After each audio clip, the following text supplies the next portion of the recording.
We put that expectation on them. If we saw some of the Browns players rolling up in a hoopty, right, and the hoopty won't hooked up, we'd be questioning. It ain't got to be a hoop, just a regular car. Be like, he driving just a... He hurt. Right. She hurt. Right. Like, what's wrong with her? What's wrong with him? So we have to stop that. Okay. Okay, the material possessions aren't necessarily symbolic of how much money you have, you know, and truly wealthy people don't show it.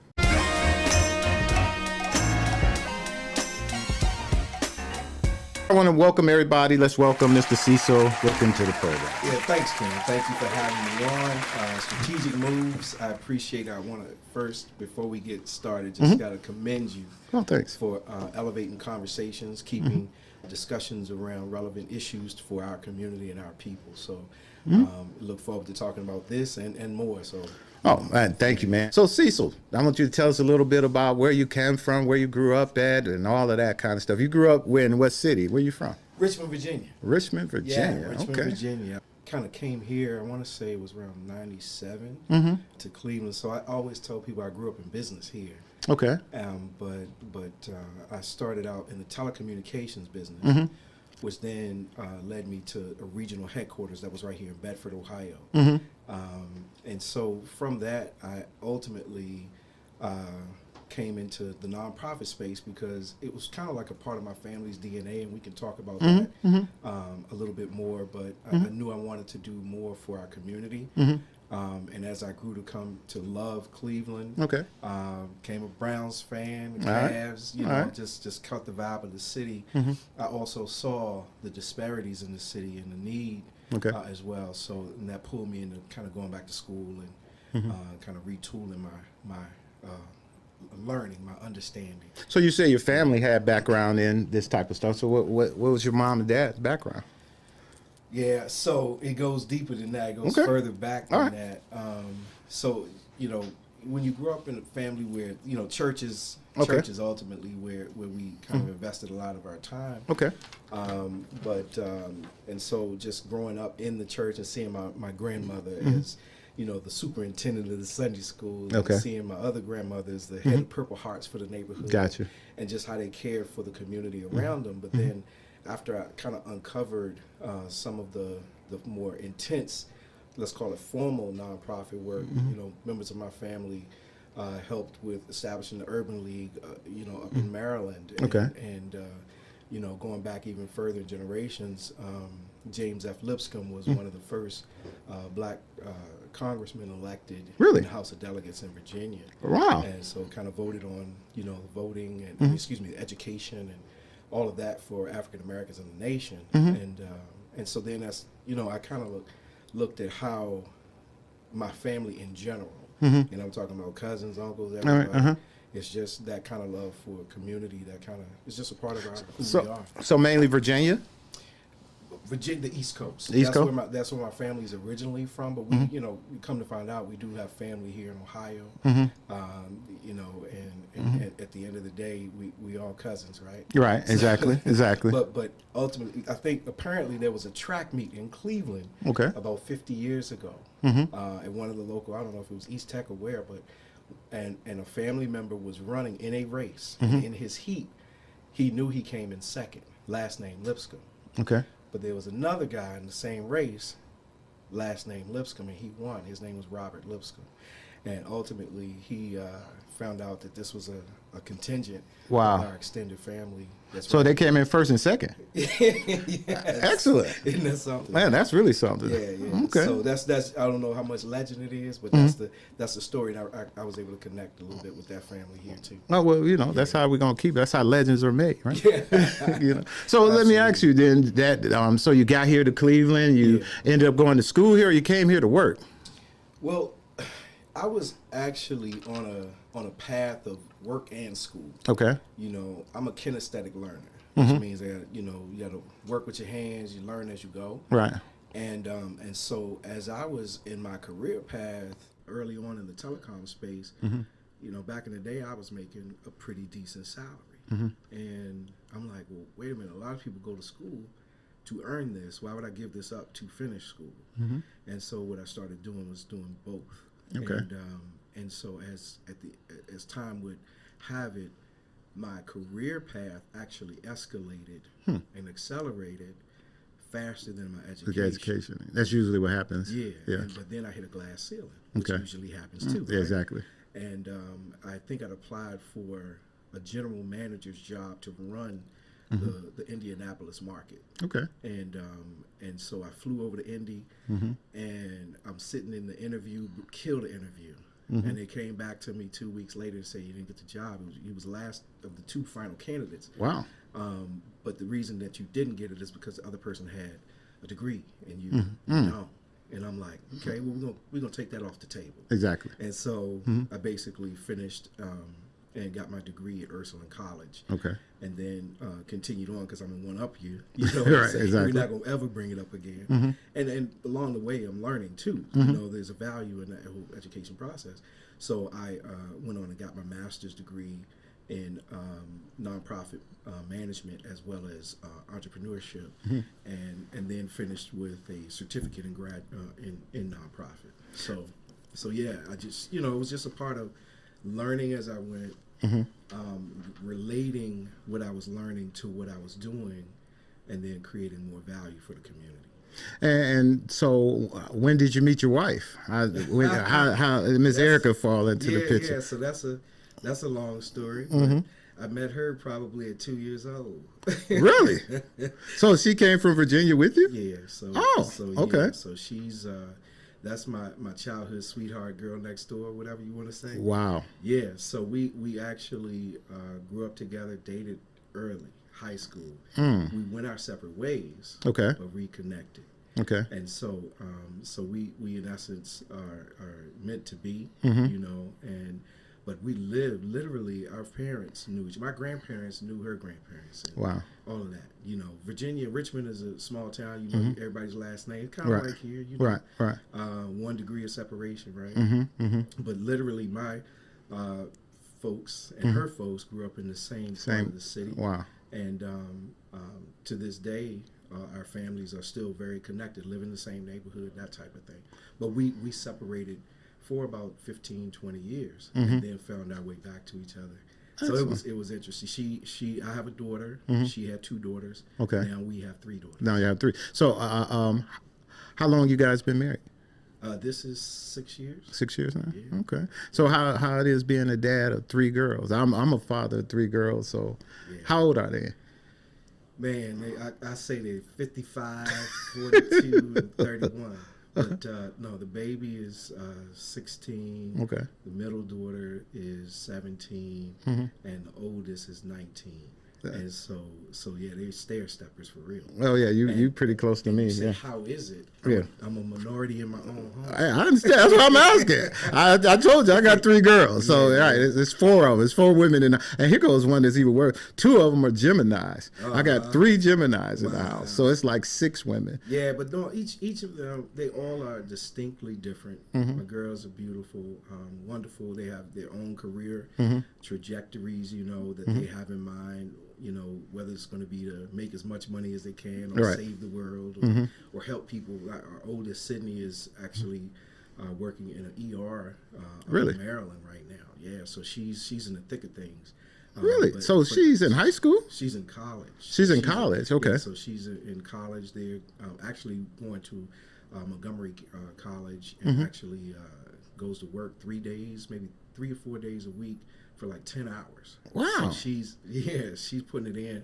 But again, she needs the experience, or needed the experience, to say, how is this? So during high school, she interned every so often in a emergency room, and fell in love with it. You know, she won awards, actually, and all that kind of stuff.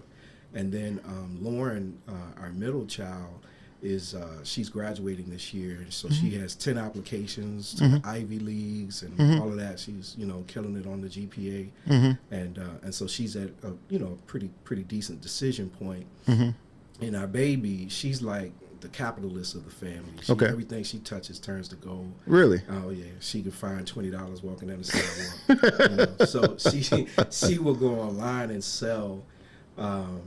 You know, our other daughter's clothes. You know, my wife is a wonderful role model to them, and she's like, I call her queen of hotels, right? So Okay.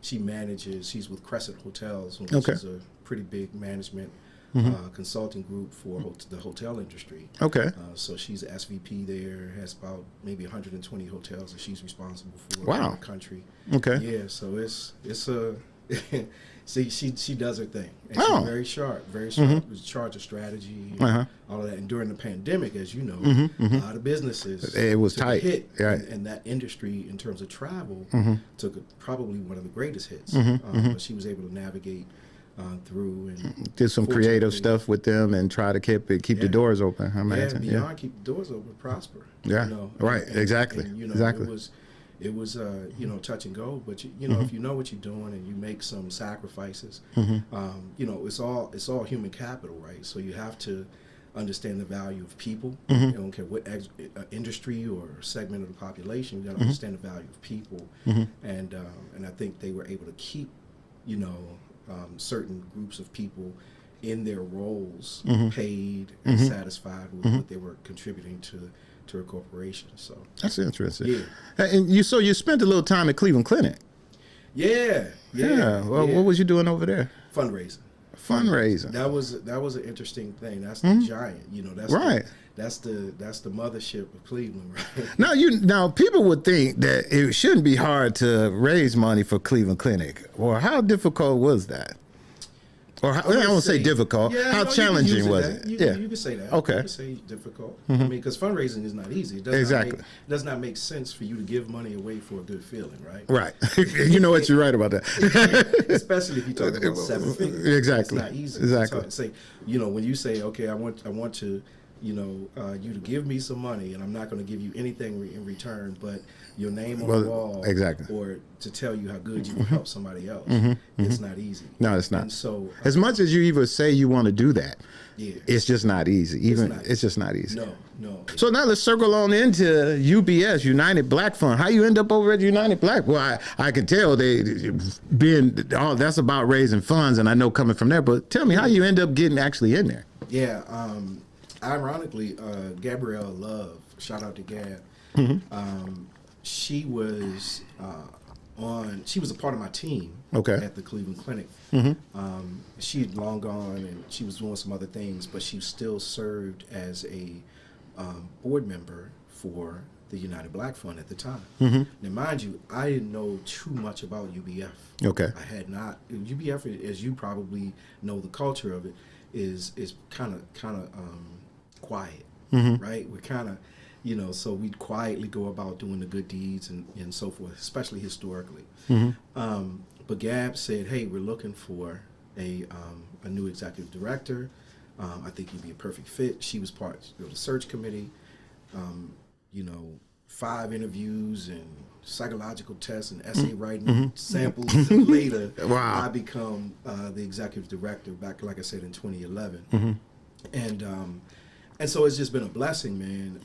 You know, when you do your job, and you know this, when you do your job and you know you were meant to do your job, you were created to become this, then you know, it's I don't want to use the cliche, it's not work, but it is. But it becomes, you enjoy doing it. Becomes a natural appreciation for where you are. So yeah. Tell us what UBF, United Black Fund. Tell everybody what United Black Fund is. So UBF is really a grant provider. Okay, so we started out basically a 501c3 nonprofit, public charity that gives out money, raise money, and give out money to the community. In particular, our focus is African Americans, and the areas of concentration in which we really focus our money is education, workforce development, and basic needs. Okay. Just recently, as everyone has shifted, we added a category in social justice. Thanks, shout out to our folks in town who have contributed to that. And it's Dominion. You know, Dominion gave us a grant on Juneteenth back in 2020. Really? That we kicked off that category. So yeah, Heather and Tracy and the group over there really took care of us. Oh. You can hit our website, www.unitedblackfund.org, www.unitedblackfund.org, and just go under grants And basically, you just say, hey, when is the next grantsmanship workshop, or how can I apply? And you pull up an application and you fill out what you've been doing. Typically, we only support organizations that are currently 501c3s. However, if you're not a 501c3 yet, you can partner with a 501c3 where they are kind of your fiscal sponsor. Gotcha. And they can apply on your behalf in collaboration. Oh, okay. Let's talk about on that, because I want to stay on the UPS. When do you guys actually give out the money? We go to the shop in March, August, around July, August. August timeline. It sometimes floats, know, but typically in the summer is when we actually distribute funds, and that amount varies depending on how well we fundraised or what partners we have. Again, our relationships with the major foundations in the town, Gun Foundation and so forth, Cleveland Foundation, all of them, St. Luke, shout out to my friend Tim, they have their own cycles, right? Right. So unlike the major foundations, so this is the difference. I'm gonna just kind of cut to the chase. White-led foundations, some of them, historically got estates from wealthy people that left money in their family's name. Yeah, we was gonna go on that. So you go ahead, because that was my next part about UBS, because we talk about this about the mere fact of starting endowments and the things that take. So go ahead, go ahead. Okay. I'll let you go and roll on into that. Yeah, go ahead. So when you do that for 100 years, and the people who left in their estates, 50 million, 60 million. Then you have a ability to become $1 billion entity because those people trusted the work that you were doing and they invested in your foundation to redistribute the money through and in their family's name. And some of the grandchildren and great-grandchildren and beyond actually can oversee some of the distribution of those funds. Exactly. And that's beautiful. Some organizations were established because they sold a major component. Let's say they were a hospital or a school. Right. Rather than closing it and losing all the assets, they actually closed it, sold the assets, and put them in a fund. Like St. Luke's. Like St. Luke's, Mount Sinai. And ultimately those funds were invested properly and grew over the years. University Circle would be one of those also, wouldn't it?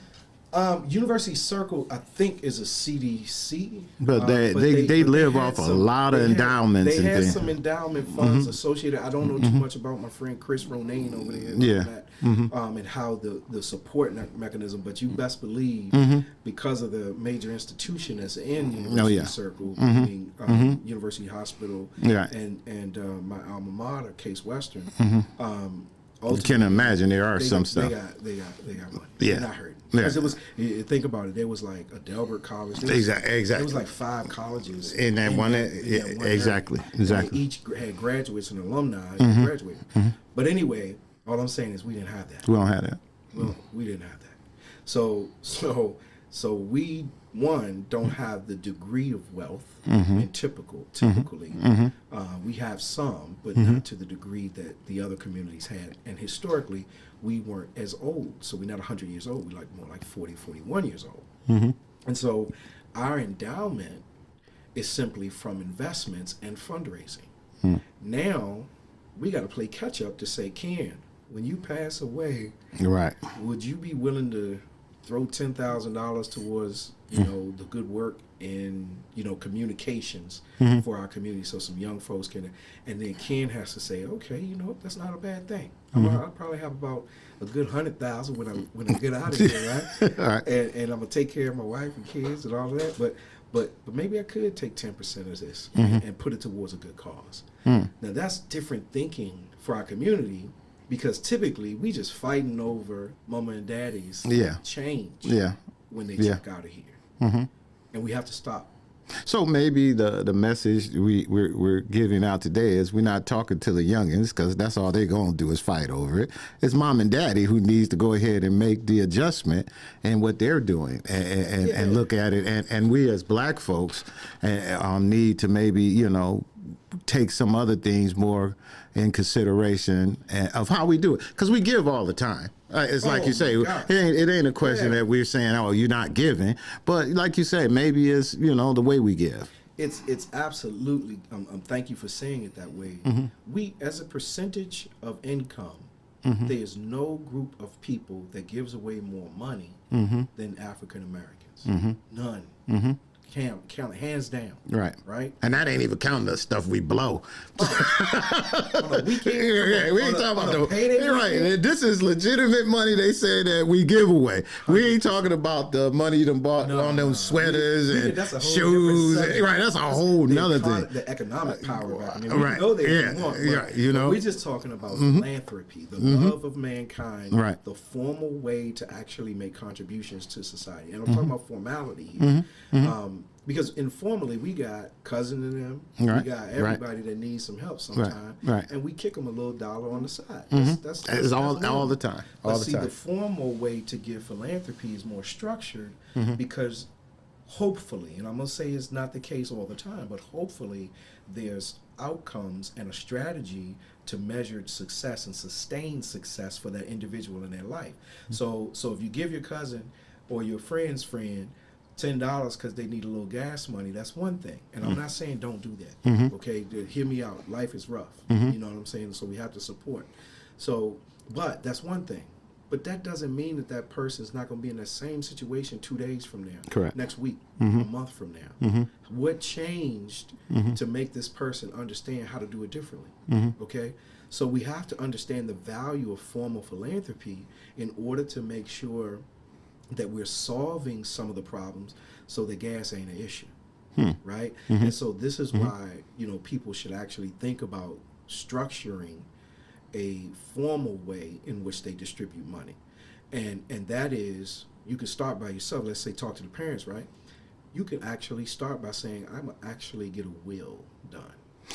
I was sitting here while you were saying, I said, you know what, maybe that's what I need to do. I mean, literally, you read my mind. I was just sitting here saying, you know what, I think I don't even have a will. And I said, maybe I need to do a damn will. We can start by getting that taken care of. Yeah. We can start by thinking about, okay, strategically, how do we, the little bit of money we leave for our kids, that we start that pot now so that they're not fighting. We got 3 kids. They're not going and trying to fight each other for the whole pot. But this is your pot, this is yours, this is yours. That's correct. It's done structurally. That's right. It's done. And so then now you say, look, y'all know I support the church, right? And so a portion of my estate, and we're going to call it estate because I want people to understand that you have an estate. Okay, it might not be 20, 30, 40 million, but you have an estate. That's correct. Part of my estate will go towards what I care about at the church. Because delivering the word of God is important to me, right? That's correct. And so then the things that you care about, structure it in a way that won't get messed up and blown, and the tax man comes to eat it up. Exactly. Because if you don't give money down or pass it around equitably in the right formal way, it's going to get eaten up in taxes. So now with I would say African Americans, we know that our impact on the economy and the way things go, and we got all these big time athletes now making all this money, and you have a bigger pool to seem like you should be able to go after to try to be able to get more involved. What's the challenge you think you're having at UBF? And because you would think, oh man, every athlete should probably in Cleveland should be a part of that. Give me some feedback on how you think that goes, and maybe the challenge why it ain't that easy as I would think. I'm gonna be clear. This was strategic moves, right? Athletes have to make strategic moves early, earlier than most of us. Okay.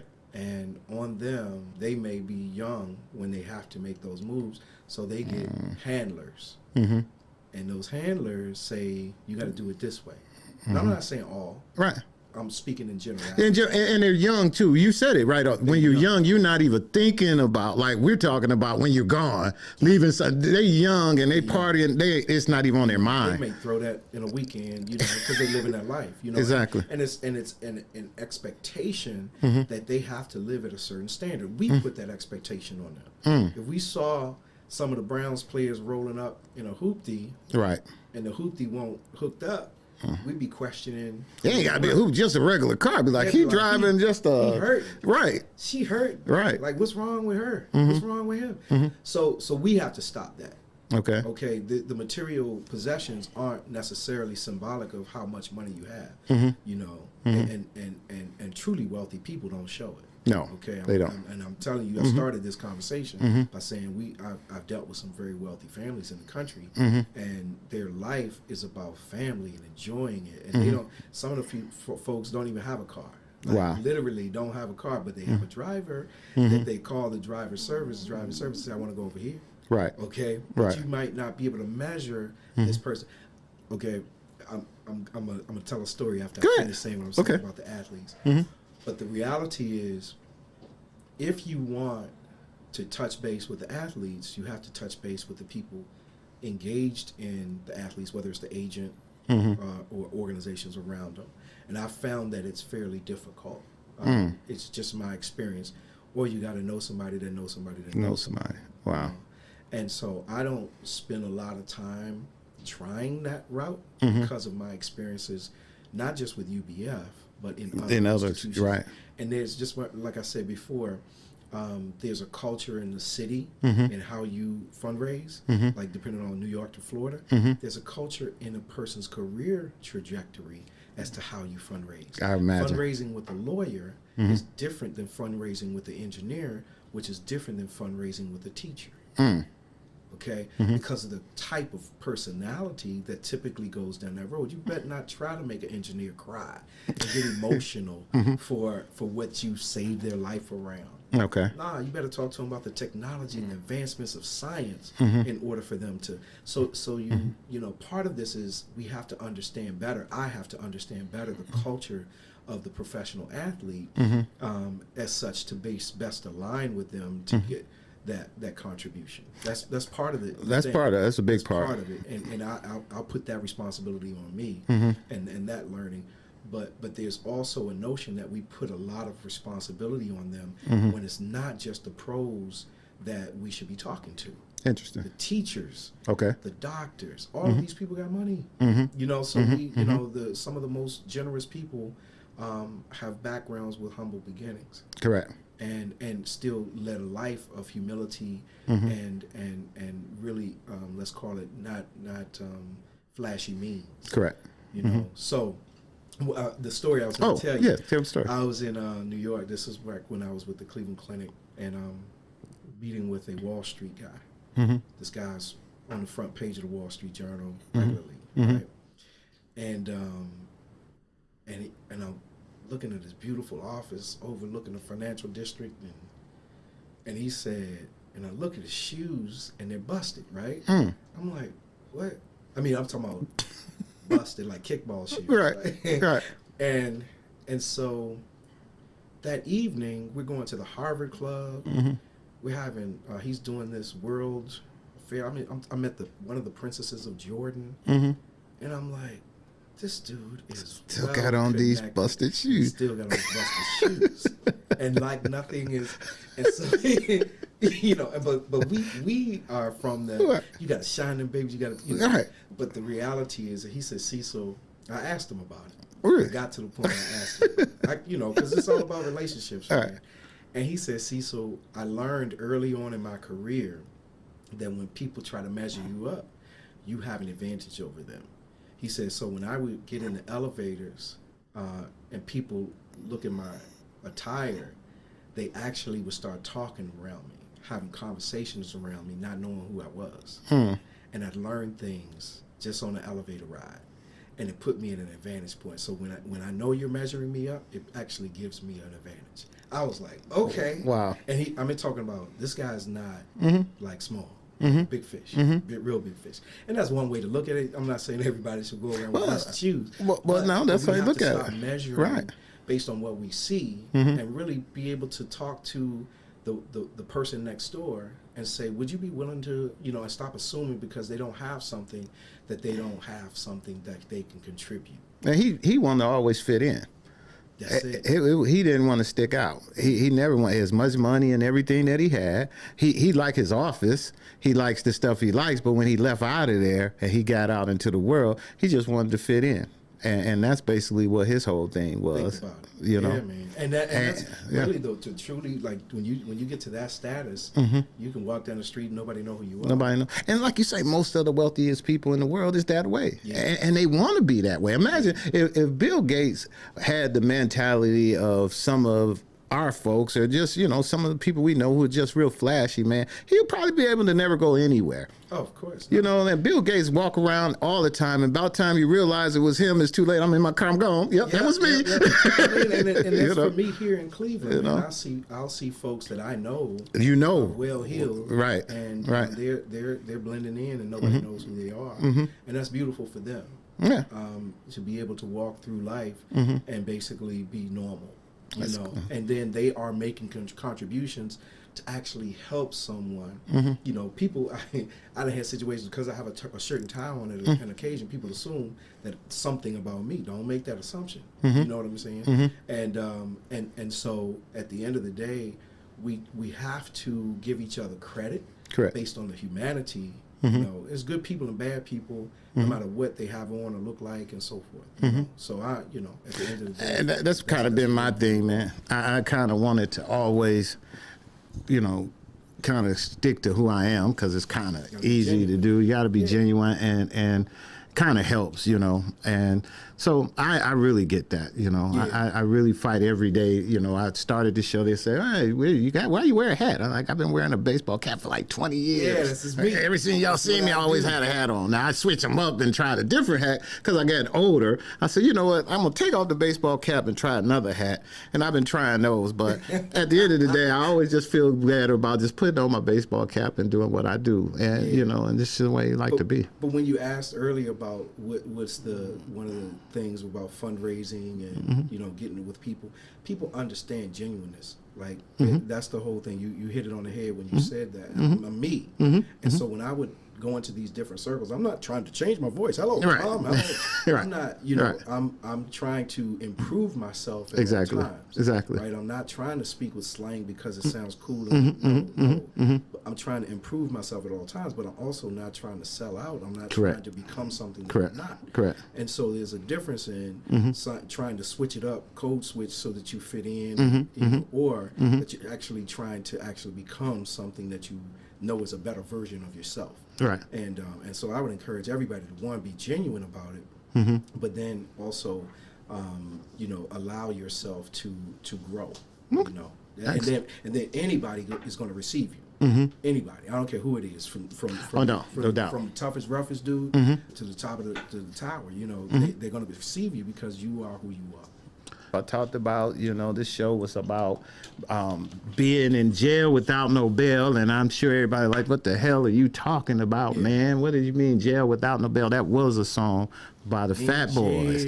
Mr. Lipscomb's here and is working with United Black Fund and an organization that's trying to do a program here in Cleveland. I think it's called the Bail Project. The Bail Project. You want to tell us about the Bail Project and what's that all about?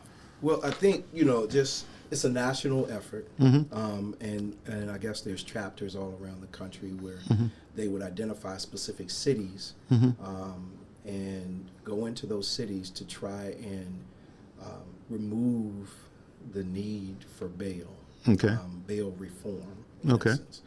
And, you know, the whole notion is if you don't have money, you could actually stay in jail longer. Why is that? This is, you know, because you don't have funds, you actually can't go to work. Whereas somebody who had a job could bail themselves out and literally go to work the next day, come back 30 days later, go to court, knock down, you know, the sentence. 95% of the people for these small minor things, they, you know, it's time served, you know, or a fee, and you're back in the job. And so why? Because I'm poor. I got to lose my job, the little job I have, because I couldn't bail myself out. And then you're at the mercy of the system. So this organization, the Bail Project, a lady out of my way of California, New York, just basically started raising money where they are paying people's bail. Really? And we started a chapter here in Cleveland. The Friends of the Bail Project, shout out to the Fowlers, the Ratners, and myself and my wife and I, the Cleveland Foundation, the city, the county, all those folks just kind of band together, and we are trying to bail people out, and then you get the money back, right? So if you show up, you're playing bond. Yeah, we post. You're posting the bond. Wow. And so now think about it though. If you're in trouble, and you spent some time before, and you don't want nothing to do with the system, so you just like a lot of times our community go in and we don't even recover the money because we don't want nothing to do. Once we get out, right, we just want to be free. I don't want nothing else to do with the people, so you don't even go collect the money. But with this, we recover the money and post for other people. And so now as contributions come in, we're actually raising the awareness, with more and more people. So they're just basically helping us to bond people, to bail people out. And shout out to Kareem and Anthony and all those guys that are down working as counselors in the system. So like my part is easy. These guys, man, they're dealing with people because now you posted somebody and they're like, I don't know where to go. Wow. I don't have clothes. My girl, she mad at me because of this, and so she put me out on my. Wow. So now you got a whole. That's a whole nother piece, right? They need you, and so we're trying to stick to the reality of all we're here to do is raise money and bail people out, help them return for their hearing. And try to rectify their life as best as possible through that process. So that I understand, isn't this legislative though? Couldn't the city pass a law or something to say that certain crimes that meet certain thresholds is not required bail? And will that help to do this? And it seemed like that's something that they should kind of look at. You guys advocating for that? Advocacy is not our thing. Okay. But we do. Okay. Right. So, because, you can only you have to focus when you're actually trying to change, people's lives. You have to really focus. But, an offshoot to that is it doesn't make sense to keep throwing money at something when, like you said, all it's a stroke of a pen, something can change. So, yeah, we whisper in ears and we talk and we advocate for the change in actual bail itself, because it shouldn't be a thing, right? Yeah. Why does it have to be? Yeah, and I think, and I'm not saying that the rapists, the murderers, the guy, we understand the limitations to it. Situation. But if you got pulled over for a suspended license and it's $500 to get out, even if you have a job, like what you're saying, and you paycheck to paycheck, if you ain't got the money, they lock you up. And like you say, you'll be there, mess around, and you already got somewhat of a job that you have, and you miss a couple of days of that, you fired, you're done. And so you never really recoup. You're sitting in there, and it's just like you say, it all spirals. Now your girl is mad at you. Yeah, I mean, like, kicked you out. I mean, it's like really messed up, man. I told you not to go to the store. Anyway, right. Who told you? I knew it. You told me your license was fixed. Right? But it takes less than 30 days for somebody's life to come unravel. Right. Less than 30 days, man. And then sometimes to process somebody is more than 30 days. Jeez. And so you got to think about, does the punishment fit the crime, right? In Virginia, I can't remember what year it was, but they had a speeding ticket violation that if you got caught X amount of miles over the speed limit, your ticket could be like $3,000-$4,000. Wow! Like it was that amount, right? And they're like, whoa, wait a minute. They since struck this, but it was on the books for a minute. So a wealthy man speeding, that might not be a problem, right? But if you're let's call it underemployed and low income, you better not speed. So why is that law relative to the position or the ladder you on in life? And this is the same thing.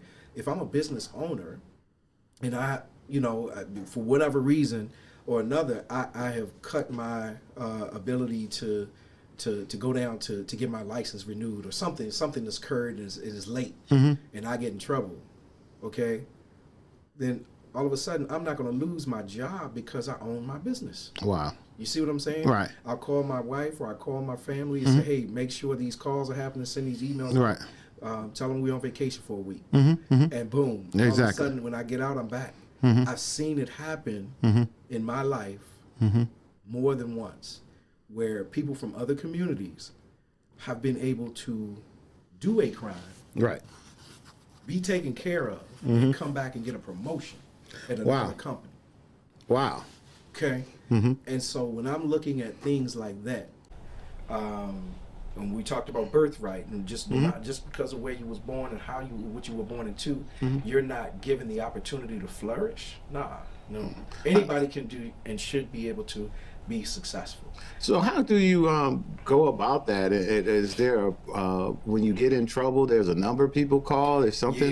Yeah. So at the end of the day, I'll just direct people to the Bail Project, Cleveland. Okay. All of the details are on that, and forgive me for not having the number for the show, but basically there is a phone number. We will put all of that system, in our description. Yeah, but the system itself is aware. Cuyahoga County, the system is working with us. Okay. You know, they're not working against us, so I appreciate that.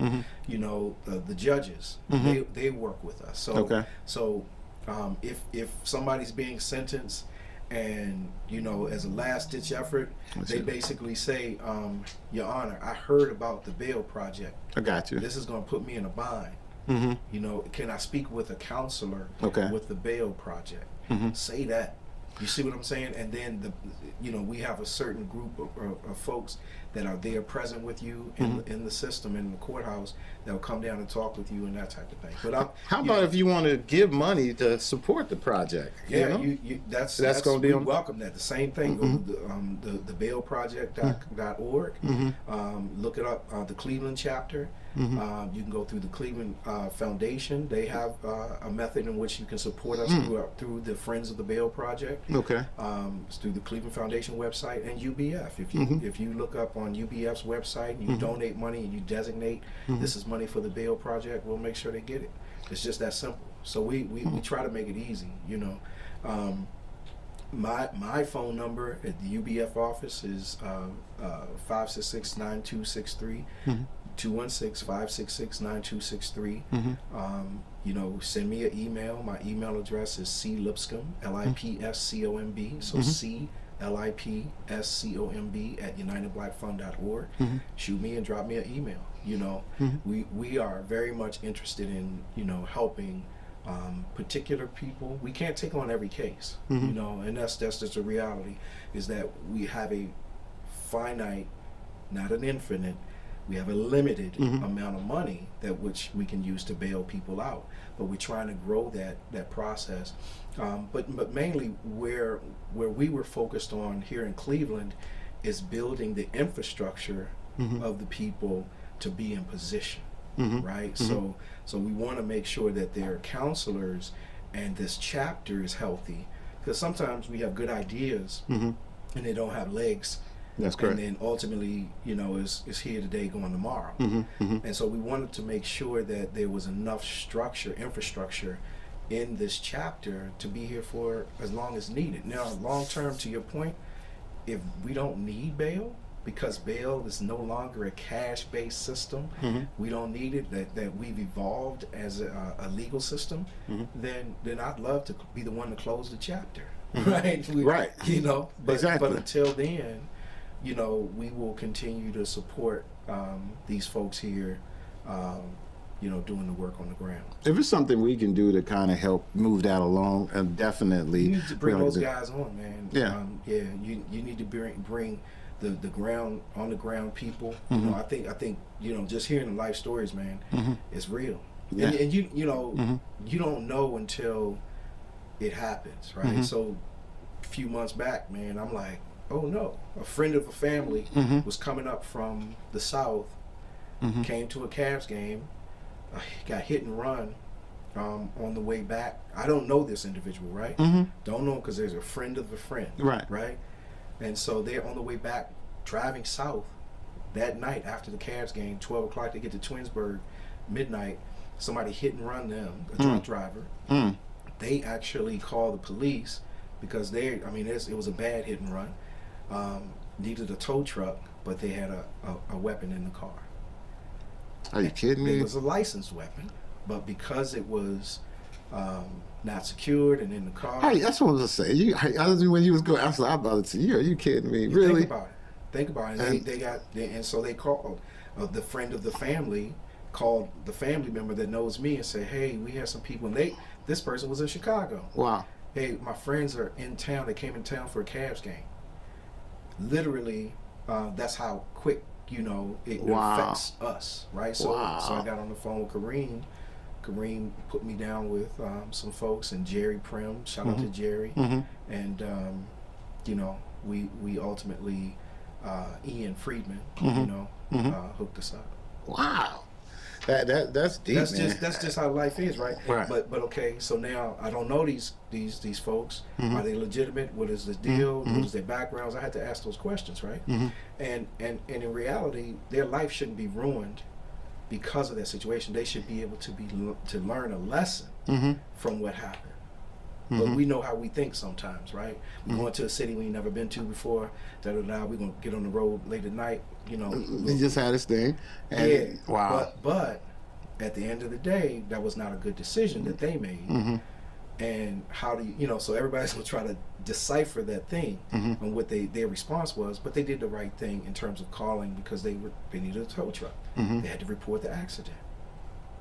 So, yeah. Jeez. Yeah. But that's life, right? Yeah.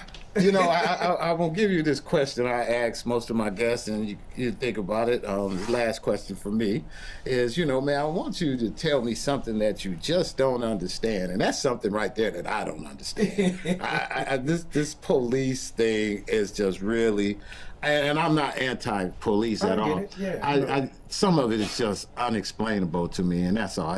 I just don't understand why we're still having this issue with racial tension, issue with these days with police officers not treating people fairly. They grew up with this thing that police, it was a time where they had this thing where police was supposed to be your friend in spite of all of the bad shit they were doing.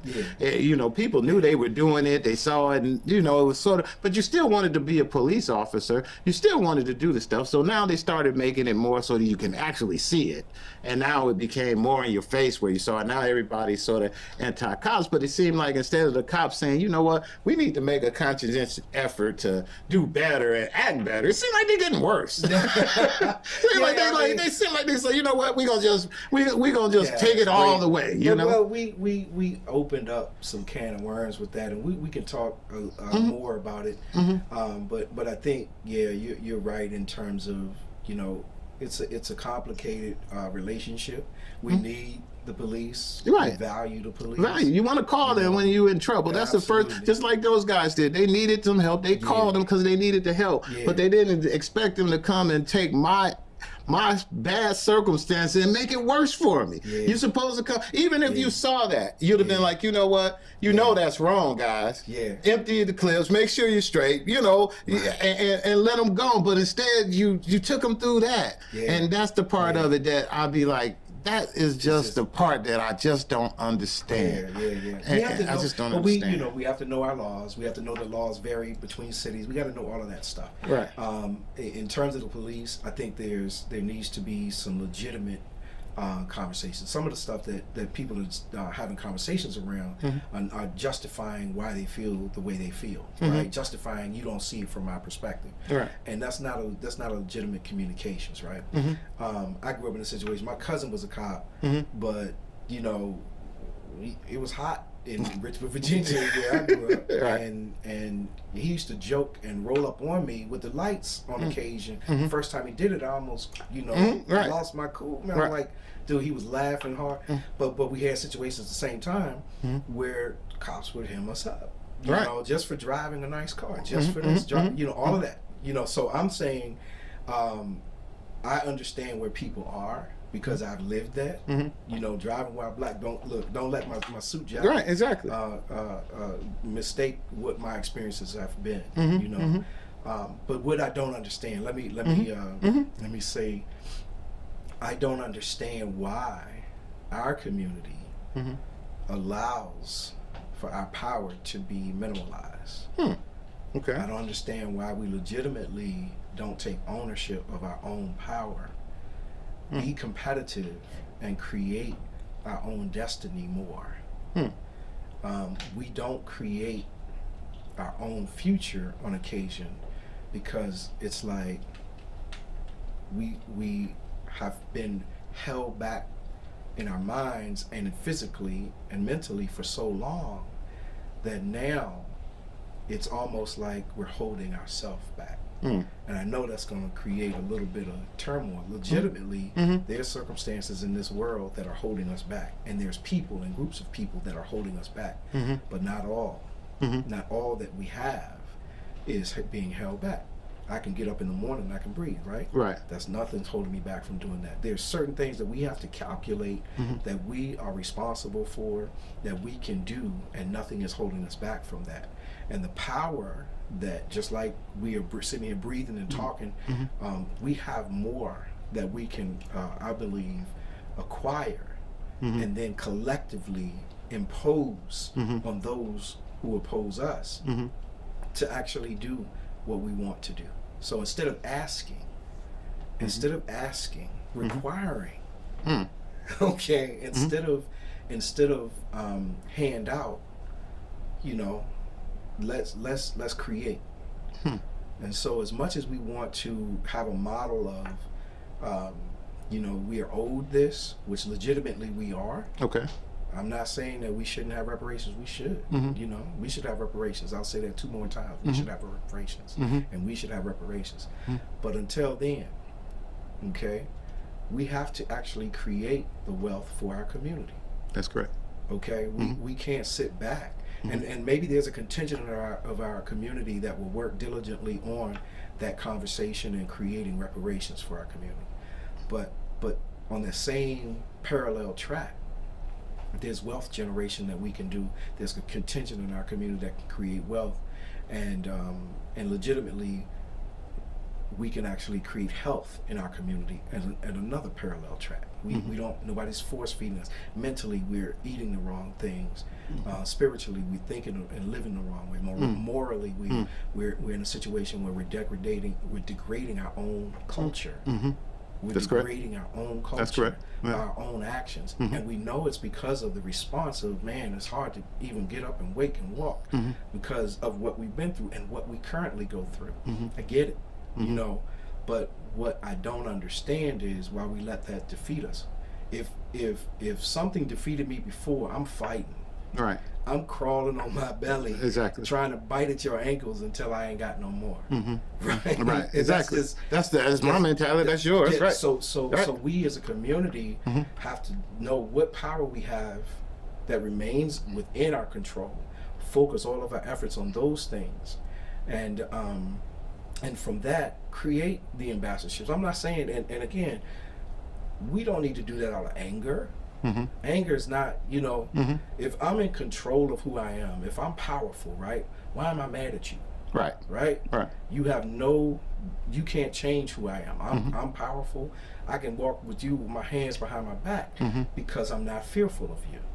And so, but if I see you, I'm ready to fight. No, we can be in the same room because I have no fear. I'm in control of who I am. At that point, we can commune and we can have intelligent discourse. Right, so all of the things that I'm talking about being powerful is not from a position of anger. It's a position of love, and it's a position of self-esteem and self-awareness. Man, like I started this, my family put this in us.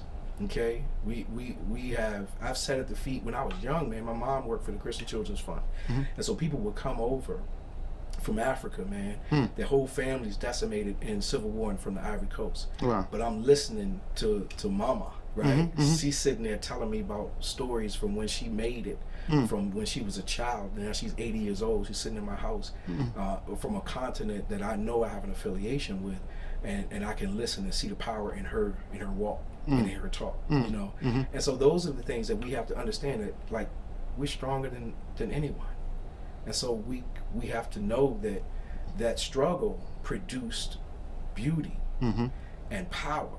And so this little stuff, This little stuff that we stuff. you know, somebody didn't make me feel good because they say something. No, nah, small things to a giant. Come on. That's so that's what my position is. So let's stop dealing with our frailties so much and start dealing with our strength and walk in power, you know, in a peaceful way, you know, understanding that a peaceful man, you would say a strong person, you got to tie up before you rob him. Right. that's biblical, right? You got to tie the person up before you rob a strong man's house. Right. Nah, so I'm not saying be weak. I'm not saying be passive by any stretch. But you don't have to let aggression lead. Right. You know, when I'm sitting at a table with members from other communities, Jewish community, Asian community, I see myself as equal. I don't want to look at myself, my ego, say I'm better than you. I see myself as equal. So I just empower our community to now see yourselves as equal. At the end of the day, I just would encourage people to walk in that power. Well, Mr. Lipscomb, we want to thank you for coming on our show today, man. You did awesome. Gave us a whole lot of information that we can take from and build on. A lot of good inspirational words of wisdom we got from you as well, that we definitely want to extend that olive branch to you anytime. Our doors is open for you. I appreciate you it, know. Ken. So thank you. What I want you to do now is you got that camera right there, and you got the next whatever time you want to just give a quick shout out to the folks and let them know how they can get involved with UPF or with that other project real quick, and we'll kind of go from there. Awesome. Thank you so much for having me. Ken, you're always a gentleman. Thank you. And I appreciate the fact that you opened up this new channel of communication and discourse. For the people, I would just say the best is yet to come. United Black Fund, we're actually launching an entrepreneurship effort. We're focused on building a for-profit entity. We're actually growing, not shrinking. So we have some more that we want to be involved with. So on the nonprofit front, please call us and reach out. Again, our office number is 216-566-9263. Our web address is www.unitedblackfund.org. Please check us out on our website and get involved. We ask for your contributions. You can support through that website under the Give tab. So if you see something that is of interest, we have scholarship funds in that space. We have, again, I mentioned the WECA initiative, our Cleveland Black Equity Humanity Fund initiative. We have all of those things that I think you'll find exciting, but primarily the fund itself needs your support. So so please check us out. Ken, thank you again. I can't say it enough. Oh, no problem. I appreciate your legend in the community. Thank you. And your reputation precedes you. I appreciate you, all the kind words, man, and I want to thank everybody for tuning in. We'll see y'all the next time. This is Strategic Moves with Ken Dow.